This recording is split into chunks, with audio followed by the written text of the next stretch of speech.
মশাই,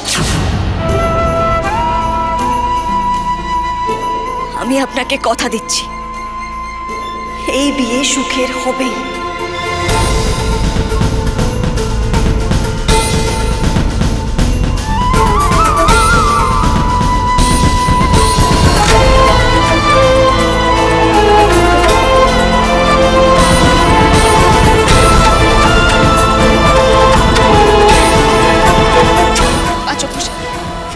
আমার কথাটা আপনি একবার শুনুন।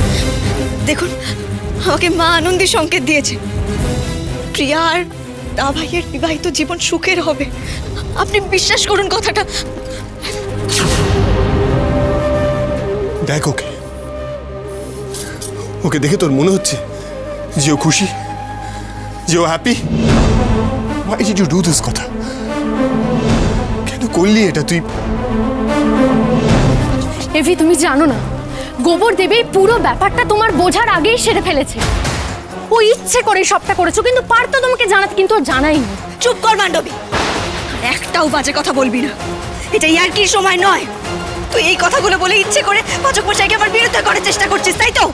আস্তে আস্তে আস্তে, আমি তোর থেকে আর একটা কথা শুনতে চাই।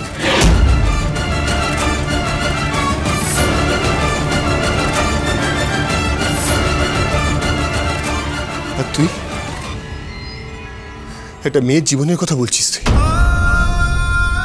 তুই যেটা করেছিস, তোর মনে হয় তাতে প্রিয় খুশি হবে?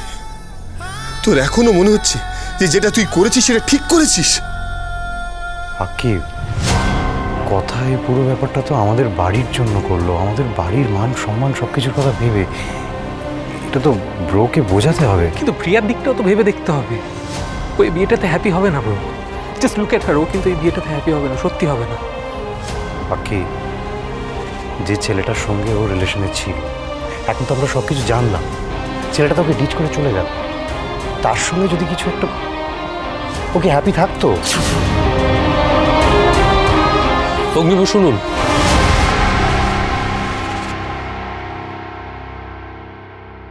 দেখুন, আমি জানি সবটাই বড্ড হঠাৎ করে হয়ে গেছে, আর আপনারা কেউই হয়তো এই বিষয়টা মেনে নিতে পারছেন না, কিন্তু আমি আরো বড় বিপাকে। আসলে পরিস্থিতি কি ছিল, কেন ছিল, আমি খুব ভালো করে জানি। কিন্তু আপনি আমার জায়গায় থাকলে আজ কি করতেন বলুন তো? পরিস্থিতির জন্য যে দায়ী, তাকে আমি খুব ভালো করে চিনি।